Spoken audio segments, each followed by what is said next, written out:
बिस्मिल्लाहिर्रहमानिर्रहीम। अस्सलाम वालेकुम व्यूअर्स, आपका साथी GM आपकी खिदमत में अदबी इस्तिलाहात के सिलसिले को लेकर के हाज़िर है। आज जो मौजू मैंने चुना है वो है बैलेड के बारे में।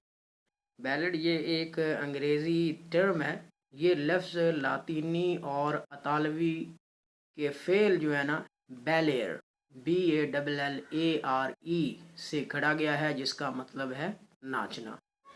अपनी असल और इब्तदाई शक्ल में बैलेड किसी कहानी पर मुश्तमिल होता था, यानी कोई एक कहानी है उस पर यह मुश्तमिल था, जिसे गीत का रूप देकर किसी साज के साथ गा कर सुनाया जाता था, जैसे हमारे देहातों में अक्सर जो है वो होता है। जब बैलेडों को जमा करके रिसालों मैगज़ीन में छापने का रवाज पड़ा तो फिर गाने बजाने की शर्त जो है वो ख़त्म हो गई। अब बैलेड की खसूसियात क्या हैं? नंबर 1, इसमें जो डिक्शन है वो बिल्कुल सिंपल होती है, यानी जो ज़ुबान है वो सीधी सादी होती है, मगर शेरी जो शिद्दत होती है ना उसकी ये हामिल रहती है। ज़ुबान चाहे सादा हो लेकिन शेरी जो शिद्दत है वो इसमें मौजूद रहती है। कहानी का जो है ना वो अचानक जो है ना वो आगाज़ होता है और किरदारों के अफ़ाल या जो इसके जो डायलॉग्स होते हैं मकालमे के ज़रिए से जो है ना वो इसको बयान किया जाता है। मौजू बिलअमूम जो है वो अलमिया होता है, यानी ट्रेजिक होता है। अक्सर कोई टेप का मिसरा या जो बैत है इख्तिसार की वजह से सिर्फ एक ही वाक़े से इसका सरोकार होता है। गिरदो पेश की मंजर कशी बहुत कम होती है, ड्रामाई अंसर बहुत नुमाया होते हैं इसके अंदर। कहानी बड़ी तेज़ी के साथ जो है वो अपने इख्तिताम की तरफ बढ़ती है, लिहाजा किरदार साजी पर तवज्जो नहीं दी जा सकती। तो अमिजरी भी बड़ी जो है इसकी सादा होती है और उसके साथ जो रावी की शख्सियत है वो भी सामने नहीं आती।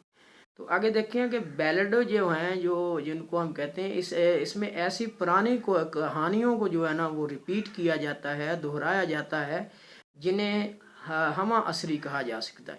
ये हमा असरी या इनमें किसी ऐसी शख्सियत की मुहिम जो एडवेंचर है या रिज़म आराई या उसने कोई ऐसा मार्का जो है ना वो लड़ा है उसका जिक्र होता है, जिसने लोगों के हाफजे पर बड़ा गहरा असर छोड़ा होता है।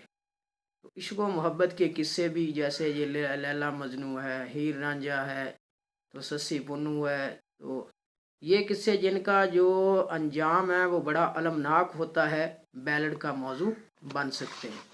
तो उसके साथ अगर हम देखें तो जो बैलेड की जो सूरत हाल है उसके बारे में मज़ीद है कि बैलेड की जो अक़साम है वो कितनी है। बैलेड की दो किस्में हैं। एक जिसे हम लोक शायरी कहते हैं या उसे कहना चाहिए, यही इसकी खालिस सूरत है। दूसरी किस्म इसकी अदबी है, लेकिन अदबी जो बैलेड हैं उनमें आवर्द का अंसर जो है बहुत होता है, इसलिए अच्छे जो अदबी बैलेड खाल खाल ही मिलते हैं। जो शायरी है ये ज़रई या देही मुआशरों के अंदर परवान चढ़ती है। यही वजह है कि अंग्रेज़ी या यूरोपी बैलेडों से मिलती जुलती जो शायरी के नमूने हैं इलाकाई ज़बानों में नज़र आ जाते हैं। इनका देही जो मुआशरत है उसके साथ गहरा तल्लुक़ होता है। उर्दू लोक गीतों में शायद इस तरह की बाज़ नज़में मिल जाएं जिन पर बैलेड का गमान है।